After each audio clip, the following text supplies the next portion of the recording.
Hello friends, मैं सनी आप सभी का आपके अपने YouTube channel official study hub में स्वागत करता हूं। दोस्तों, ये बायोलॉजी का हमारा सेकंड पार्ट है और इस पार्ट में हम 100 क्वेश्चन डिस्कस करने वाले हैं।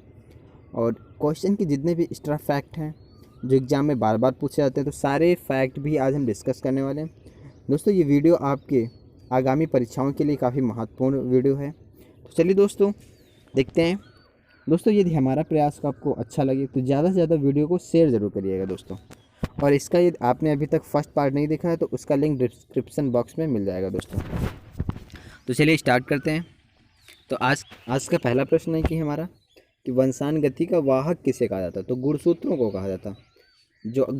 अगला प्रश्न है, आरएनए का संश्लेषण कहाँ होता है? तो आरएनए का जो संश्लेषण होता है वो केंद्रिका में होता है। जो आरएनए का पूर्ण रूप है वो राइबो न्यूक्लिक एसिड है। अगला प्रश्न है कि डीएनए में मौजूद 4 क्षार कौन से होते हैं? तो एडेनिन, गुआनिन, थायमिन और साइटोसिन, ये 4 क्षार जिसे बेस कहते हैं, ये डीएनए में 4 होते हैं, 4 क्षार होते हैं। अगला प्रश्न है कि डीएनए में एडेनिन सदैव किसके साथ जुड़ा रहता है? तो थायमिन के साथ जुड़ा रहता है। जो डीएनए में एडेनिन होता है वो सदैव थायमिन के साथ जुड़ा रहता है। अगला प्रश्न, डीएनए में साइटोसिन सदैव किससे जुड़ा रहता है? तो गुआनिन से जुड़ा रहता है, जो साइटोसिन होता है। दोस्तों, ये सारे प्रश्न प्रीवियस ईयर पेपर से तैयार किए गए हैं। अगला प्रश्न है कि डीएनए के डबल हेलिक्स मॉडल का प्रतिपादन किसने किया? तो जी.डी. वाटसन एवं क्रिक 1953 ईस्वी में किया था।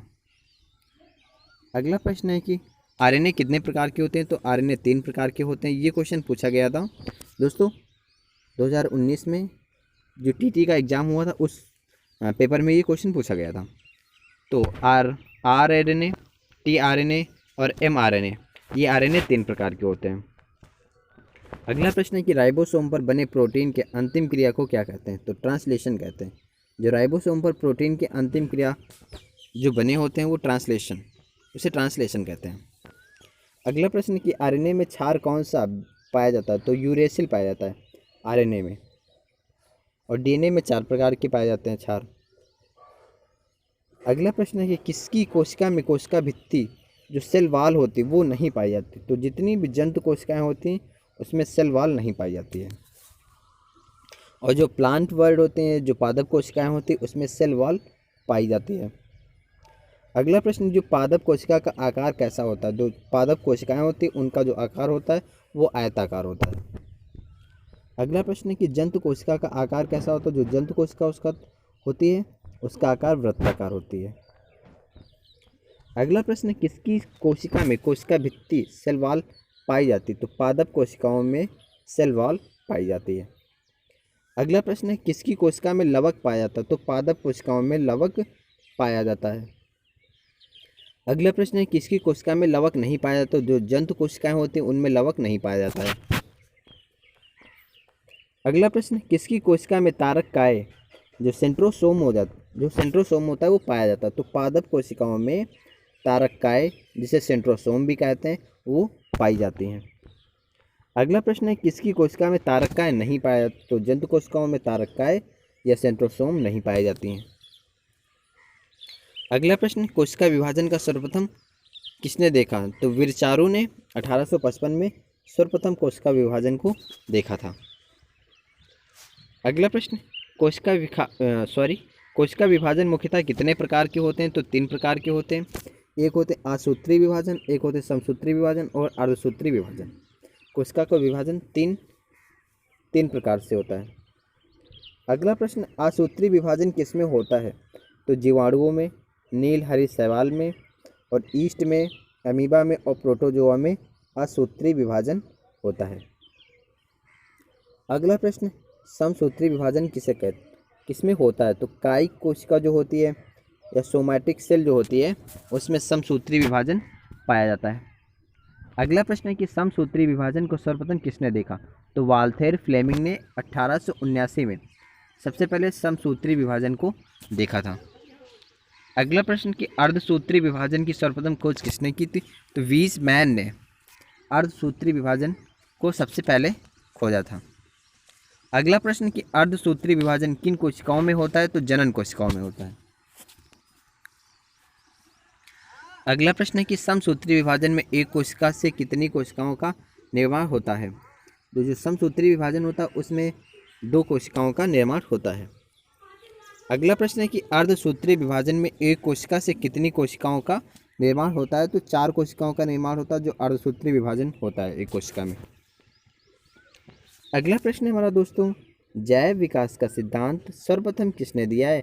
तो चार्ल्स डार्विन ने सबसे पहले जैव विकास का सिद्धांत दिया था। अगला प्रश्न है, मनुष्य में लगभग कितने अवशेषी अंग होते हैं? तो 100 अवशेषी अंग होते हैं। अगला प्रश्न है, आनुवांशिकता का पिता किसे कहा जाता है? तो ग्रेगर जोहान मेंडल को आनुवांशिकता का पिता कहा जाता। जो ग्रेगर जॉन मेंडल थे, इन्होंने सबसे पहले मटर के दाने पर आनुवांशिक का प्रयोग किया था। अगला प्रश्न है कि आनुवांशिकी संबंधित प्रयोग करने के लिए मेंडल ने सर्वप्रथम किसका इस्तेमाल किया था? तो मटर के पौधे पर किया था इन्होंने। अगला प्रश्न, जेनेटिक्स शब्द का प्रयोग सर्वप्रथम किसने किया था? तो डब्ल्यू वाटसन ने 1905 में जेनेटिक्स शब्द का प्रयोग किया था। अगला प्रश्न, जीन शब्द का प्रयोग सर्वप्रथम किसने किया था? जोहान्स ने किया था 1909 में जीन शब्द का सबसे पहले प्रयोग। अगला प्रश्न कि प्रत्यक्ष रूप से दिखाई देने वाली जीवधारियों के लक्षण को क्या कहते हैं? तो फिनोटाइप कहते हैं। जो प्रत्यक्ष रूप से हमें जीवधारियों के जो लक्षण हमें दिखाई देते हैं उन्हें फिनोटाइप कहते हैं। अगला प्रश्न है कि मच्छर में गुणसूत्रों की संख्या कितनी होती है? तो मच्छरों में गुणसूत्रों की संख्या 6 होती है, यानी 3 जोड़ी होता है। अगला है, मटर के गुणसूत्रों की संख्या कितनी होती? तो 14 होती, मतलब कि 7 जोड़ी होता है। जो मटर का पौधा हो उसमें 7 जोड़ी गुणसूत्र पाए जाते हैं। अगला है, घरेलू मक्खी में गुणसूत्रों की संख्या 12 पाई जाती है, जो 6 जोड़ी हो गया हमारा। अगला प्रश्न है कि टमाटर में गुणसूत्रों की संख्या कितनी होती है? तो 24 होती है। मेढक में गुणसूत्रों की संख्या 26 होती है। अगला प्रश्न कि बिल्ली में गुणसूत्रों की संख्या 38 होती है। अगला प्रश्न कि आलू में गुणसूत्रों की संख्या 48 होती है और तंबाकू में गुणसूत्रों की संख्या भी 48 रहती है। तो ये सेम आलू और तंबाकू। अगला प्रश्न कि प्याज में गुणसूत्रों की संख्या 16 होती है और चूहा में गुणसूत्रों की संख्या 40 होती है। अगला प्रश्न कि घोड़ा होता है, घोड़े में गुणसूत्रों की संख्या 64 पाई जाती है और कुत्ते में गुणसूत्रों की संख्या 78 पाई जाती है। अगला प्रश्न कि कबूतर में गुणसूत्रों की संख्या 80 पाई जाती है और टेरिडोकाइटस में गुणसूत्रों की संख्या 1300 से 1600 गुणसूत्र पाए जाते हैं, जो टेरिडोकाइटस होते हैं। अगला प्रश्न, गुणसूत्र का नामकरण सर्वप्रथम किसने किया? तो डब्ल्यू वाल्टेयर ने किया गुणसूत्र का सबसे पहले नामकरण। अगला प्रश्न कि गुणसूत्र में पाए जाने वाले पदार्थ को क्या कहते हैं? तो जीनोम कहते हैं। जो गुणसूत्र में जो पदार्थ पाया जाता है, जो लिक्विड पाया जाता है, उसे जीनोम कहते हैं। अगला है, एस बेंजर द्वारा जीन के कार्य करने की इकाई को क्या कहा जाता है? तो सिस्ट्रॉन कहते हैं। जो एस बेंजर द्वारा जीन के कार्य करने की इकाई को क्या कहते हैं? तो सिस्ट्रॉन कहते हैं। अगला है, डीएनए पॉलीमरेज नामक एंजाइम की खोज सर्वप्रथम किसने की थी? आर्थर कॉर्नबर्ग ने 1962 में की थी। अगला प्रश्न कि विभिन्न प्रकार के पेड़ पौधों तथा उनके क्रियाकलापों के अध्ययन को क्या कहते हैं? तो बॉटनी कहते हैं। बॉटनी के अंदर जितने भी पेड़ पौधे होते हैं उनका अध्ययन किया जाता है। अगला प्रश्न, किस प्रकार के शैवाल को अंतरिक्ष यान के केबिन के हौज में उगाकर अंतरिक्ष यात्री प्रोटीन युक्त भोजन, जल तथा ऑक्सीजन प्राप्त कर सकते? तो अगला प्रश्न है कि हमारा किस प्रकार के शैवाल को अंतरिक्ष यान के केबिन के हौज में उगाकर अंतरिक्ष यात्री प्रोटीन युक्त भोजन, जल और ऑक्सीजन प्राप्त कर सकते हैं? तो क्लोरेला।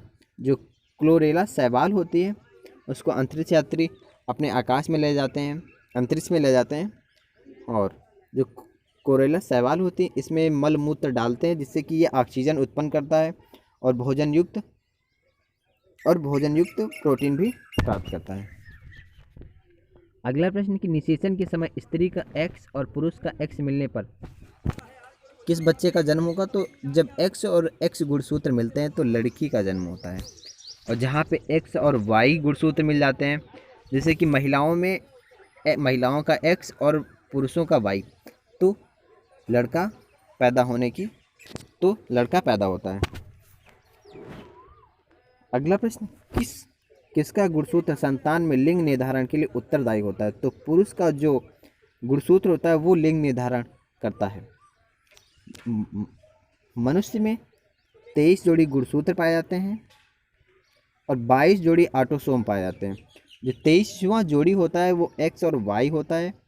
यदि किसी भी मनुष्य का एक्स गुणसूत्र महिला के एक्स गुणसूत्र से का जब निषेचन होता है तो लड़की का जन्म होता है, और जब किसी महिला का एक्स गुणसूत्र और पुरुष का वाई गुणसूत्र जब आपस में निषेचन होता है उसका, तो लड़के का जन्म होता है।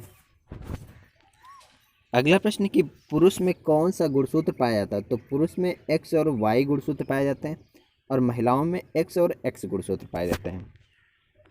अगला प्रश्न, कवक की कोशिका भित्ति किसकी बनी होती है? तो जो कवक की कोशिका होती है वो काइटिन की बनी होती है। ये क्वेश्चन आपके एग्जाम में काफ़ी बार पूछा जा चुका है। अगला प्रश्न है कि सफ़ेद रस्ट नामक रोग किससे होता है? तो जो सफ़ेद रस्ट नाम रोग है वो सरसों में पाया जाता है। अगला, नारियल के किस भाग को हम लोग खाते हैं? तो भ्रूण भाग जो होता है नारियल का, उसे हम लोग खाते हैं। अगला, पारिस्थितिकी तंत्र के 2 अवयव कौन से हैं? तो जैविक एवं अजैविक। ये पारिस्थितिकी तंत्र के 2 अवयव हैं। अगला प्रश्न कि रक्तचाप किस यंत्र से मापा जाता है? तो स्फाइग्नोमैनोमीटर से रक्तचाप मापा जाता है। जो रक्तचाप है हमारा वो 120/80 होता है। अगला प्रश्न कि बेरी रोग किस विटामिन की कमी से होता है? तो बेरी रोग जो होता है वो विटामिन B1 से होता है, और विटामिन बी का जो रासायनिक नाम है वो होता है थायमीन। अगला प्रश्न कि शरीर में लोहा की कमी कौन सा रोग हो जाता है? तो एनीमिया हो जाता है। एनीमिया में क्या होता है, जब शरीर में लोहे की कमी हो जाती है तो एनीमिया रोग हो जाता है। एनीमिया में ब्लड का थक्का नहीं जमता है। अगला प्रश्न, कौन सा पौधा कीट खाता है? तो पिचर प्लांट जो होता है वो पौधा कीट खाता है। और जो पिचर प्लांट पौधा होता है ये अधिकतर मेघालय क्षेत्रों में पाया जाता है। ये एक नरभक्षी पौधा होता है जो पिचर प्लांट होता है। पिचर प्लांट को नेफिथिन्स पौधा भी कहते हैं। ये एग्जाम में काफ़ी बार क्वेश्चन पूछाता है किस क्षेत्रों में पाया जाता है, तो ये मेघालय के क्षेत्रों में पाया जाता है। अगला, पेप्सिन प्रोटीन को किस में बदल देता है? जो पेप्सिन प्रोटीन होता है वो किस में, तो पॉलीपेप्टाइड में बदल देता है। जो पेप्सिन होता है वो प्रोटीन को पॉलीपेप्टाइड में बदल देता है। अगला, तंबाकू में मौजूद विषैले पदार्थ को क्या कहते हैं? तो जो तंबाकू में निकोटिन पाया जाता है, और कॉफ़ी में कैफीन पाया जाता है, और चाय में भी निकोटिन ही पाया जाता है। अगला प्रश्न है कि नदियों, तालाबों आदि में पाए जाने वाले जलीय हरे पौधे को क्या कहा जाता है? तो जो नदियों, तालाबों में हरे पौधे, जो जलीय हरे पौधे पाए जाते हैं उन्हें शैवाल कहते हैं। शैवाल डिफरेंट कलर के होते हैं। जहाँ पे हरे और नीले शैवाल उगते हैं वहाँ पे जल प्रदूषण होता है। ऐसा कह लीजिए जहाँ पे जल प्रदूषण होता है अधिक, तो वहाँ पे नीले और हरे शैवाल उगते हैं।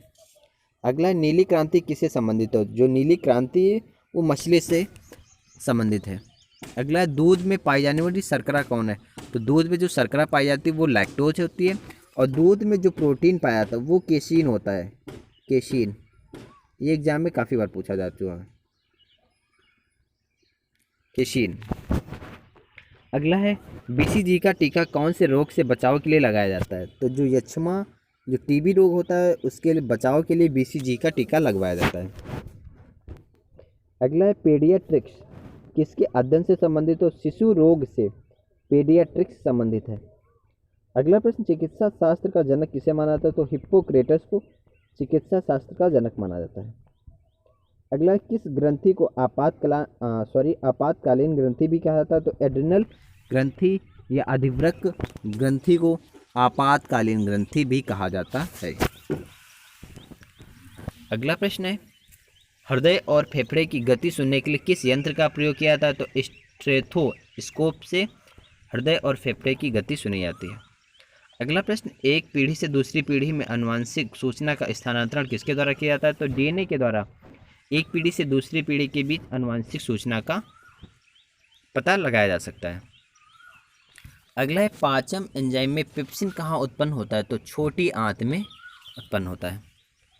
अगला है पालक में कौन सा विटामिन पाया जाता है? तो पालक में विटामिन ए पाया जाता है। जितनी भी हरी सब्जियां होती है उसमें विटामिन ए पाया जाता है, और विटामिन ए का नाम रेटिनॉल होता है, और विटामिन ए की कमी से बच्चे में रतौंधी नामक रोग हो जाता है। अगला प्रश्न, सर्वप्रथम कार्बोहाइड्रेट का पाचन कहाँ होता है? तो जो सर्वप्रथम कार्बोहाइड्रेट का पाचन मुख से प्रारंभ होता है। अगला सुक्रोज में होता है, तो ग्लूकोज और फ्रक्टोज सुक्रोज में पाए जाते हैं। अगला है मानव शरीर का सामान्य तापक्रम कितना होता है? तो 98.6 फ़ारेनहाइट होता है, या 37 डिग्री सेल्सियस कह सकते हैं। यदि आपसे फ़ारेनहाइट में पूछे तो 98.6 फ़ारेनहाइट, और यदि आपसे डिग्री सेल्सियस पूछे तो 37 डिग्री सेल्सियस। अगला प्रश्न है कि ऑपरेशन फ्लड का संबंध किससे? तो दूध उत्पादन से ऑपरेशन फ्लड का संबंध है। अगला है प्याज का कौन सा भाग खाया जाता है? तो प्याज का कौन सा भाग खाया जाता है? तो तना खाया जाता है। अगला है मियादी बुखार से प्रभावित अंग, तो आंत, इंटेस्टाइन। जो मियादी बुखार होता है उससे आंत प्रभावित होती है। अगला प्रश्न, मानव शरीर में निमोनिया से प्रभावित होने वाला अंग कौन सा है? तो निमोनिया से फेफड़ा प्रभावित होता है। अगला प्रश्न, पृथ्वी पर सबसे बड़ा बच्चा पैदा करने वाला स्तनधारी प्राणी कौन है? तो नीला व्हेल जो मछली है ये एक स्तनधारी जीव है जो पृथ्वी पर सबसे बड़ा बच्चे को जन्म देती है। अगला प्रश्न, गाय के घी में पीलापन किसके कारण होता है? तो कैरोटीन के कारण गाय का दूध पीला होता है। अगला प्रश्न, आरएच फैक्टर के खोजकर्ता कौन है? तो लैंड, स्टेनर एवं विनर आरएच फैक्टर के खोजकर्ता। जो आरएच फैक्टर था ये एक रीशस बंदर पे खोजा गया था। अगला प्रश्न, कौन सी मछली बिना सल्क वाली होती है? तो कैटफिश जो होती है वो बिना सल्क वाली मछली पाई जाती है। अगला, किस पौधे में फूल नहीं होता है? तो फर्न पौधे में किसी भी प्रकार का फूल नहीं होता है। जो फर्न होते हैं वो कटीली झाड़ियाँ होती हैं उन्हें कहते हैं, और कटीली झाड़ियाँ अधिकतर रेगिस्तान क्षेत्रों में, सूखे क्षेत्रों में पाई जाती हैं, और इनकी जो जड़ें होती हैं वो काफ़ी गहराई तक होती हैं। क्योंकि गहराई इसलिए होती हैं गहराई तक क्योंकि ये पानी की तलाश में अधिक गहराई तक चली जाती हैं। अगला प्रश्न है कि रक्त का शुद्धिकरण कहाँ होता है? तो रक्त का जो शुद्धिकरण होता है वो किडनी में होता है। अगला है धन्वंतरी पुरस्कार किस क्षेत्र में दिया जाता है? तो चिकित्सा के क्षेत्र में धन्वंतरी पुरस्कार दिया जाता है। अगला है मानव शरीर की सबसे बड़ी आंत स्रावी ग्रंथि कौन सी? तो थायराइड ग्रंथि है। अगला, रेबीज़ के इलाज की खोज किसने की थी? तो लुई पाश्चर ने रेबीज़ के इलाज की खोज की थी, और ये रेबीज़ जो रोग है ये कुत्ते के काटने से रेबीज़ रोग हो जाता है। अगला प्रश्न, मानव शरीर की सबसे बड़ी ग्रंथि कौन सी? तो मानव शरीर की जो सबसे बड़ी ग्रंथि है वो है लीवर। अगला प्रश्न कि भारत में हरित क्रांति का जनक कौन थे? तो एम.एस. स्वामीनाथन जो थे वो हरित क्रांति के जनक। अगला प्रश्न है दोस्तों, ईस्ट और मशरूम है, तो जो ईस्ट और मशरूम होते हैं ये एक प्रकार के फफूंद हैं, फंगस। अगला प्रश्न, किस विटामिन को अपनी सक्रियता के लिए कोबाल्ट की आवश्यकता होती है? विटामिन बी12 को कोबाल्ट की आवश्यकता होती है। अगला प्रश्न, वृक्षों के तनों में रहने वाले प्राणियों को क्या कहते हैं? तो वृक्षवासी कहते हैं। तो दोस्तों ये थे हमारे 100 क्वेश्चन। दोस्तों यदि हमारा प्रयास आपको अच्छा लगा तो ज़्यादा से ज़्यादा वीडियो को शेयर जरूर करिएगा दोस्तों। धन्यवाद दोस्तों।